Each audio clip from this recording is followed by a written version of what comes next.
Lomov को सुबुकोव के घर सत्कार। यह सुबुकोव का घर है। लोमोव प्रविष्ट होता है। सुबुकोव उससे मिलता है। सुबुकोव उससे मिलकर काफी खुश है। वो उसे बैठने के लिए कहता है। वो उसे यह भी पूछता है कि शाम की पोशाक में वह कहाँ जा रहा है। लोमोव उसे अपने आने का मतलब बताता है। लोमोव उसे बताता है कि वो उसे एक प्रार्थना के साथ मिलने के लिए आया है। वह कहना चाहता है परंतु उत्तेजित हो जाता है। सुबुकोव महसूस करता है कि वो पैसे उधार लेने के लिए आया है। लोमोव बोलना आरंभ करता है परंतु वह चीज की बात करता है। अंत में वह कहता है कि वह नटालिया का हाथ मांगने के लिए आया है। सुबुकोव यह सुनकर अत्यधिक उत्साहित होता है क्योंकि वह अपनी लड़की की शादी के लिए चिंतित है। सुबुकोव की रजामंदी। सुबुकोव गले मिलता है और इसके लिए लोमोव का चुंबन लेता है। वह कहता है कि वह सदा यही चाहता था। वह इतना खुश है कि वह मूर्खता से बात करता है। लोमोव उसे पूछता है कि क्या वह यह सोचे कि उसने अपनी रजामंदी दे दी है। सुबुकोव इसे ठीक करार देता है। वह उसे बताता है कि नटालिया भी उसे प्यार करती है। लोमोव को अपने जीवन और नटालिया के बारे में सोचना। लोमोव अत्यधिक उत्साह के कारण कांपता है। वह कहता है कि यदि वह एक आदर्श प्यार के लिए ढूंढेगा तो उसकी कभी शादी नहीं होगी। वह ठंडापन महसूस करता है। फिर भी वह अनुभव करता है कि नटालिया एक अच्छी गृहिणी है। वह सुंदर है और खूब पढ़ी लिखी है। वह पहले ही 35 वर्ष का हो चुका है। उसे एक शांत और नियमित जीवन व्यतीत करना चाहिए, परंतु अब उसकी धड़कन बढ़ गई है। वह सो नहीं सकता। वह एक पागल व्यक्ति की तरह से कूदना आरंभ कर देता है। नटालिया और लोमोव साथ साथ। नटालिया प्रविष्ट होती है। वह लोमोव से पूछती है कि वो काफी समय से वहाँ पर क्यों नहीं आया है।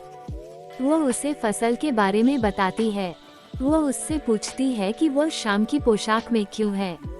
वो आगे पूछती है कि क्या वह बॉल एक नाच के लिए जा रहा है।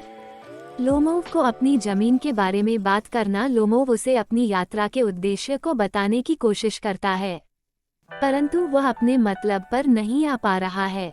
वह बताता है कि वह उनके परिवार को काफी समय से जानता है। वो यह भी बताता है कि उसे कैसे अपनी जमीन उत्तराधिकार में मिली और वह नटालिया के पिता का कितना आदर करता है। वह उसे बताती है कि कैसे उसकी ज़ीरोज़ीन मेडोज नटालिया के बच वृक्षों के जंगल के साथ साथ हैं, परंतु वो कभी नहीं बताता कि वो उसके सामने शादी की पेशकश लेकर आया है। लोमोव द्वारा मलकियत की व्याख्या। यह सुनकर नटालिया गंभीर हो जाती है। वो उसे बताती है कि ज़ीरोज़ीन मेडोज लोमोव की नहीं है परंतु उनकी हैं। लोमोव स्पष्टीकरण देता है कि वो उन ऑक्सन मेडोज की बात कर रहा है। वे उनके बच वृक्षों व ब्रंट मार्श के बीच में हैं। नटालिया कहती है कि वे उनकी हैं। लोमोव उसे मना कर देता है। वह कहती है कि उसकी चाची की दादी ने वे ज़ीरोज़ीन मेडोज नटालिया के पिता के दादा को दी थी। किसानों ने उस भूमि को 40 वर्षों तक प्रयोग किया, परंतु वे उन्हें अपनी ही मानते थे। बहस जारी। नटालिया लोमोव के हक अधिकार को मना करती है। वह कहती है कि ऑक्सन मेडोज उनकी हैं। लोमोव कहता है कि वह दस्तावेज दिखा देगा, परंतु नटालिया कहती है कि उनके पास वह जमीन लगभग 300 वर्षों से है।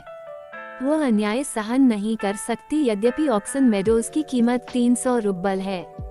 लोमोव कहता है कि नटालिया के पिता के दादा के किसान उसकी चाची की दादी के लिए ईंटें बनाते थे। मलकियत पर दोनों लड़ना आरंभ कर देते हैं। लोमोव उन्हें नटालिया को उपहार के रूप में देने की पेशकश करता है, परंतु वह भी यह कहती है कि वो उसे उनका उपहार दे सकती है। चिल्लाहट आरंभ। नटालिया को गुस्सा आ जाता है। वह नीचे स्तर पर आ जाती है। वह लोमोव पर दोष लगाना शुरू करती है। वह कहती है कि उन्होंने उसे चारे से अनाज अलग करने वाली अपनी मशीन उधार दी थी। लोमोव महसूस करता है कि नटालिया ने उसे भूमि पर गैर कानूनी कब्जा करने वाला कहा है। वह दोहराता है कि ऑक्सन मेडोज उसकी हैं। नटालिया दोहराती है कि वे उनकी हैं। वे एक दूसरे पर चिल्लाना आरंभ करते हैं। सुबुकोव द्वारा नटालिया का साथ। सुबुकोव प्रविष्ट होता है। नटालिया उसे लोमोव को यह बताने के लिए कहती है कि ऑक्सन मेडोज उनकी हैं। लोमोव यह मना कर देता है। सुबुकोव स्पष्टीकरण देता है कि चिल्लाने से लोमोव अपनी मलकियत साबित नहीं कर सकता। वह लोमोव पर उसे अनादर से बोलने का दोष लगाता है, जबकि वह उससे आयु में 2 गुना है। लोमोव कहता है कि अच्छे पड़ोसी वैसे व्यवहार नहीं करते। साथ ही वह सुबुकोव को गैर कानूनी जमीन कब्जे में करने वाला कहता है। गालियों की अदला बदली लोमोव सुबुकोव को अदालत में ले जाने की धमकी देता है। वे गालियों का यह कहकर आदान प्रदान करते हैं कि लोमोव का दादा शराबी था। उसकी युवा चाची नस्तस्या एक आर्किटेक्ट के साथ भाग गई थी। लोमोव कुछ कहना चाहता है, परंतु वह महसूस करता है कि वह मर रहा है। वह ऐसा कहता है। दोषारोपण जारी नतालिया लोमोव को बदमाश कहती है। सुबुकोव इसे दुष्ट और डरावा कहता है। वह उसे दानव कहता है जो शादी की पेशकश करने का उत्साह रखता है। सुबुकोव द्वारा लोमोव के आने का मतलब बताना। शादी की पेशकश सुनकर नतालिया पूछती है, कौन सी पेशकश? सुबुकोव उसे बताता है कि लोमोव उसके सामने शादी का प्रस्ताव रखने के लिए आया था। यह सुनकर वह रोना आरंभ कर देती है। वह सुबुकोव को उसे एकदम वापस लाने के लिए कहती है। वह उन्माद में है। वह पश्चाताप करता है कि एक बड़ी उम्र की लड़की का पिता होना अत्यधिक बोझ है। कुत्तों पर लड़ाई लोमोव प्रविष्ट होता है। उसका दिल तेज धड़क रहा है। नतालिया माफी मांगती है। वह उसे बताती है कि मीडोज उसकी हैं। बात अब कुत्तों पर केंद्रित होती है। लोमोव नतालिया को बताता है कि उसके गैस नाम के उत्तम कुत्ते की कीमत 125 रूबल है। नतालिया इसे काफी अधिक कहती है क्योंकि उसके पिता ने उसके स्क्वीजा के लिए 85 रूबल दिए थे।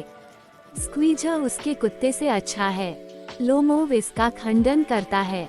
वह बताता है कि उसका नीचे का जबड़ा ऊपर के जबड़े से छोटा है। नतालिया यह कहकर बचाव करती है कि उनका स्क्वीजा उत्तम नस्ल का है। लड़ाई जारी, दोनों लोमोव और नतालिया अपने कुत्तों पर लड़ना आरंभ कर देते हैं। लोमोव अपने गैस को अच्छा बताता है। नतालिया अपने को अच्छा बताती है। लोमोव का दिल धड़कने लग जाता है। वह कहता है कि उसका दिल टुकड़े टुकड़े होने जा रहा है। सुबुकोव प्रविष्ट होता है।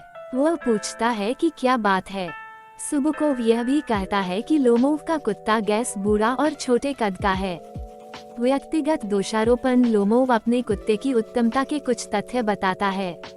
वह काउंट के कुत्ते के साथ में कुत्ता दौड़ का जिक्र करता है। उसमें स्क्वीजा पीछे रह गया था। कुत्ते दौड़े परंतु स्क्वीजा एक भेड़ के पीछे दौड़ गया। लोमोव अपने दिल की हालत के बारे में बताता है। नतालिया उसे कहती है कि वह किस प्रकार का शिकारी है। उसे रसोई घर में जाना चाहिए, न कि लोमड़ियों के पीछे। गालियों की बौछार सुबुकोव नतालिया का साथ देता है। वह कहता है कि लोमोव को घर बैठना चाहिए। वह गुस्सा होने से बचने के लिए विषय बदल देता है। लोमोव और वे एक दूसरे को षड्यंत्रकारी, पिल्ला, चूहा आदि कहकर गालियों का आदान प्रदान करते हैं। लोमोव बताता है कि सुबुकोव की पहली पत्नी उसे पीटा करती थी। वह गिर जाता है। लोमोव की शारीरिक हालत नतालिया अपने पिता से पूछती है कि लोमोव को क्या हुआ है। सुबुकोव भी बीमारपन का अनुभव करता है क्योंकि वह सांस नहीं ले सकता। सुबुकोव पूछता है कि क्या बात है। नतालिया कहती है कि लोमोव मर गया है। इस पर सुबुकोव पानी व डॉक्टर के लिए कहता है। पिता के रूप में सुबुकोव व उसकी निस्सहायता सुबुकोव स्वयं को दोष लगाना आरंभ करता है। वह स्वयं को मनुष्यों में सबसे अधिक उदास कहता है। वह एक चाकू या पिस्तौल मांगता है। लोमोव होश में आ रहा है। सुबुकोव द्वारा उन्हें शादी करने के लिए कहना। लोमोव कहता है कि उसे तारे दिखते हैं। वह पूछता है कि वह कहाँ है। सुबुकोव उसे जल्दी करने और शादी करने के लिए कहता है। नतालिया भी उसके साथ विवाह करने के लिए राजी हो जाती है। सुबुकोव उन्हें एक दूसरे का चुंबन लेने के लिए कहता है। लोमोव पूछता है कि वह किसका चुंबन ले। फिर वह कहता है कि वह समझ गया है। नतालिया भी खुश है। सुबुकोव महसूस करता है कि उसके कंधों से एक बोझ उतर गया है। वह इस अवसर के लिए शैंपेन की पेशकश करता है।